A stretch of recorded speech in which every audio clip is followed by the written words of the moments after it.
BP, sugar, thyroid, obesity, hormone సమస్యలని మందులు లేకుండా నేచర్ మంత్ర ఫుడ్ తో రివర్స్ చేసుకోండి.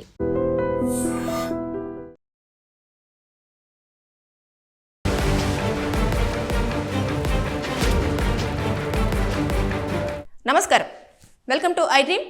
నేను మీ సంగీత. శ్రీకాకుళంలోని ఇచ్చాపురంలో 19 సంవత్సరాల అమ్మాయి ఏకంగా 9 పెళ్లిళ్ళు చేసుకోవడం జరిగింది. ఊరికే కాదు, ఎదురు కట్నం తీసుకొని మరీ వివాహం చేసుకోవడం అనేది జరిగింది. ఇందుకు వాళ్ళ మేనత్తనే సంబంధాలన్నీ కుదుర్చు రావడం జరిగింది. అసలు ఏం జరిగింది అంటే, ఆ అమ్మాయికి ఎప్పుడైతే పెళ్లి చేయాలి అని చెప్పేసి అనుకున్నారో, అంటే 19 సంవత్సరాలు వచ్చాయి కాబట్టి మేజర్ కిందనే కన్సిడర్ అవుతుంది.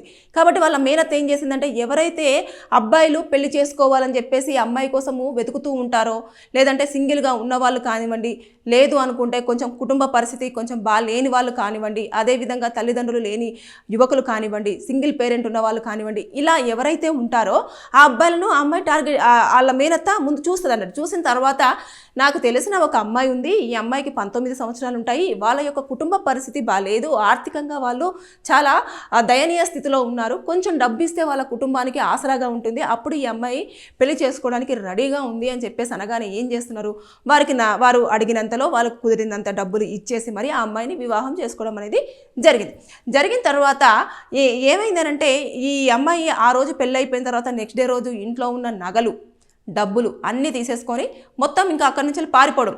అక్కడికి వచ్చిన తల్లిదండ్రులు వాళ్ళు కాదు, అదేవిధంగా అంతే అందరూ కూడా అక్కడ నటించడానికి వచ్చిన వాళ్ళే తప్పించి రియల్గా వచ్చిన వాళ్ళు ఎవరూ ఉండరు.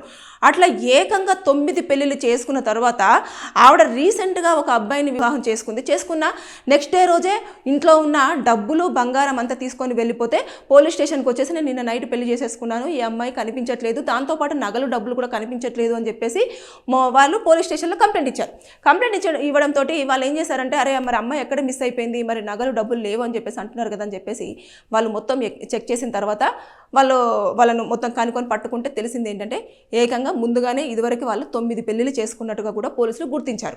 దీనికి సహకరించింది ఎవరు? వాళ్ళ స్వయాన మేనత్తనే.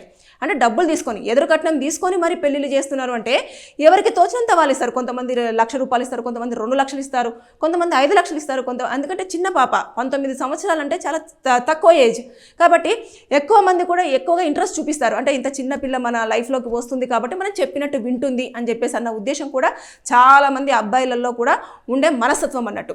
ఇకపోతే ఎవరైతే పెళ్లిళ్ళ కోసం ఎక్కువగా తిరుగుతూ ఉన్నారో, అరే చక్కగా చిన్న అమ్మాయి దొరికింది, అదేవిధంగా కొంచెం అనువుగా ఉండే అమ్మాయి దొరికింది, మనం ఎదురుకట్నం ఇచ్చి చేసుకునే అంత కూడా ఉన్నది అని చెప్పేసి అనుకుంటారు.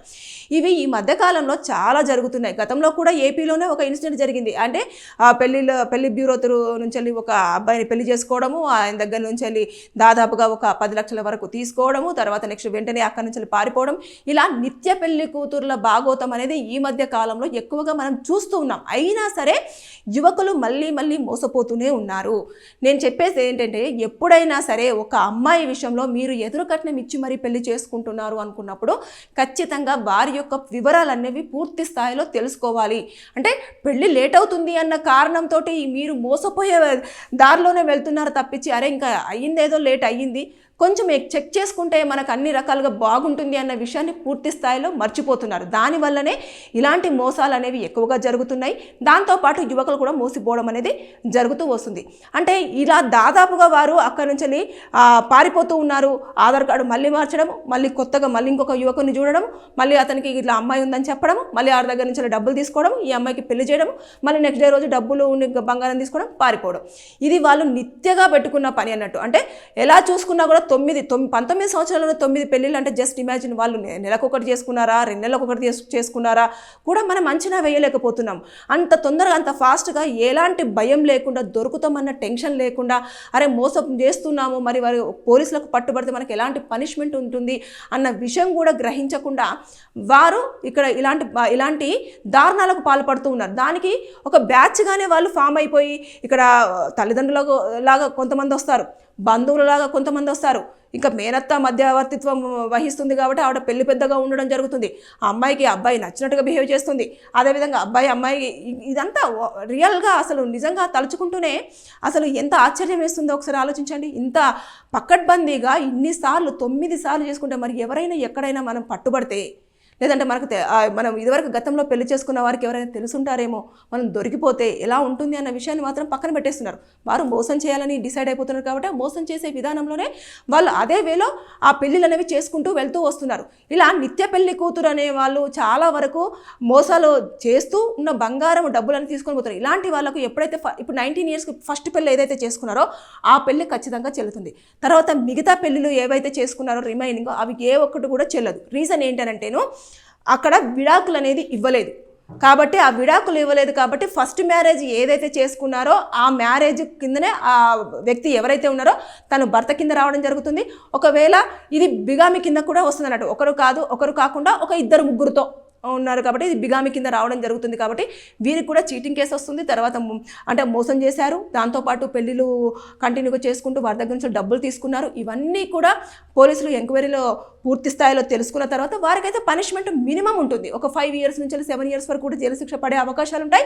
ఇలా గతంలో ఇంకా ఏం చేశారు, ఎన్ని డబ్బులు వారు అక్కడ నుంచి తీసుకొని రావడం జరిగింది ఈ 9 మంది దగ్గర నుంచి. అదేవిధంగా నగలు కూడా ఎక్కడ దొంగలించారు, దొంగలించిన తర్వాత వాటిని ఎక్కడ కూడా మార్చడం జరిగింది, ఎవరు తీసుకున్నారు, ఎక్కడ సేల్ చేశారు, ఎక్కడ ఎన్ని డబ్బులు వచ్చాయి, ఇవన్నీ కూడా కన్సల్ట్ చేసిన తర్వాత ఆ డబ్బులని ఏం చేస్తున్నారు అనే దాని దిశగా కూడా ఆలోచిస్తారు. ఆలోచించిన తర్వాత అప్పుడు ఖచ్చితంగా వారికి పనిష్మెంట్ అనేది విధించడం జరుగుతుంది. కాబట్టి నేను చెప్పేది ఏంటంటే పెళ్ళి ఆలస్యం అవుతుంది అని చెప్పేసి తొందరపడి ఇలాంటి మోసాలకు మాత్రం మీరు వారికి ఆస్కారం ఇవ్వకూడదు.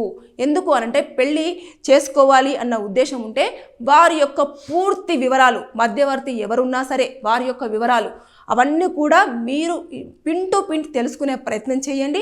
ఆధార్ కార్డులో కూడా ఇదివరకు అంటే అడ్రస్ ఏమన్నా చేంజ్ చేస్తే కూడా తెలిసిపోతుంది. ప్రీవియస్ వేరే అడ్రస్ ఉండి ఇప్పుడు వేరే అడ్రస్ ఉన్నా కూడా వారికి తెలిసిపోయే ఛాన్సెస్ ఉంటుంది. కాబట్టి మీరు అదేమన్నా చేంజ్ చేస్తున్నారా ఏంటి ఇవన్నీ కూడా కనుక్కోవాలి. వాళ్ళ ఫాదరు మదరు వాళ్ళేనా కాదా కనుక్కోవాలి. వారు ఏమైనా ప్లేసులు చేంజ్ అవుతే ఆ ప్లేసులకు వెళ్ళేసి మరి ఎంక్వైరీ చేసుకోండి. ఎంక్వైరీ చేసుకున్న తర్వాత వాళ్ళు నిజంగానే ఇక్కడే చిన్నప్పటి నుంచి పుట్టిన దగ్గర నుంచి ఇక్కడ ఇన్ని సంవత్సరాల వరకు ఉన్నారు, వారి తల్లిదండ్రులు వీళ్ళే అని చెప్పేసి వాళ్ళు కన్ఫర్మ్ చేస్తే ఓకే. లేదు వీళ్ళ తల్లిదండ్రులు వీళ్ళు కాదు అని చెప్పేసి అనుకున్నారు అనుకోండి, ఖచ్చితంగా మీరు డౌట్ పడాలి. అంతేకాకుండా వారు ఇన్ని ప్లేస్లు ఎందుకు చేంజ్ అవుతున్నారు అనే దానిపైన కూడా దృష్టి పెట్టాలి. ఇకపోతే ఎదురుకట్నం ఇచ్చినప్పుడు కూడా మీరు తగు జాగ్రత్తలు తీసుకోవాలి. తీసుకున్న తర్వాతనే మీరు ఆ పెళ్లి వైపు అనేది అడుగులు వేయండి తప్పించి, అంటే పెళ్ళి అనేది చాలామంది జీవితాలలో ఒక కళ. ఆ కళను అనవసరంగా ఇలాంటి మోసాలు చేసే వారికి మీరు వారి జీవితంలోకి వెళ్ళేసి మనశ్శాంతి లేకుండా ఇలా మోసపోయాము అని చెప్పేసి కుమిలిపోయే దిశగా మాత్రం మీరు అడుగులు వేయొద్దు. ఇది మీరు చేశారనుకోండి, అక్కడ ఏమవుతుంది, మీ డబ్బులు మీకు వసూలు చేసి ఇస్తారు. తర్వాత నెక్స్ట్ ఏదైతే గోల్డ్ ఉందో ఆ గోల్డ్లోకి వెళ్ళి దొరికితే దాన్ని ఇస్తారేమో, కానీ మీకు పెళ్ళి చేసుకున్నారు అన్న ట్యాగ్ మాత్రం జనాలలో మాత్రం అది పోవడానికి లేదన్నట్టు. అంటే ఇంత మోసపోయా, ఇంతమంది మధ్యలో ఇంత దారుణంగా ఎదురు కట్నం ఇచ్చి మరీ పెళ్లి చేసుకునే అంత అక్కడ ఏముంది. అరే ఇప్పటికే 9 పెళ్ళిళ్ళు చేసుకున్న పర్సన్ని వీళ్ళు పెళ్లి చేసుకోవడం ఏంటి, అంటే అమ్మాయిలు దొరకట్లేదా, లేకపోతే ఆ అబ్బాయికి ఏమైనా లోపం ఉందా, ఇలాంటి రకరకాల మాటలు మీరు వినాల్సి బాధపడాల్సి కూడా వస్తుంది. కాబట్టి అబ్బాయిలకు నేను చెప్పేది ఏంటంటే తస్మత్ జాగ్రత్తగా ఉండండి. ఆన్లైన్ పరిచయాలు కానివ్వండి, మ్యూరోలలో వచ్చే పరిచయాలు కానివ్వండి, అదేవిధంగా మధ్యవర్తిత్వం ద్వారా వచ్చే సంబంధాలు కానివ్వండి, అదేవిధంగా ఒంటరిగా నేను ఉన్నాను, నేను పెళ్లి చేసుకుంటాను అని చెప్పేసి మిమ్మల్ని అప్రోచ్ అయిన అమ్మాయిల విషయంలో కానివ్వండి, మీరు ఎప్పటికప్పుడు అప్రమత్తంగా ఉండకపోతే మోసం చేయడానికి వాళ్ళు రెడీగా ఉన్నారు, మీరు మోసపోవడానికి రెడీగా ఉన్నట్టే.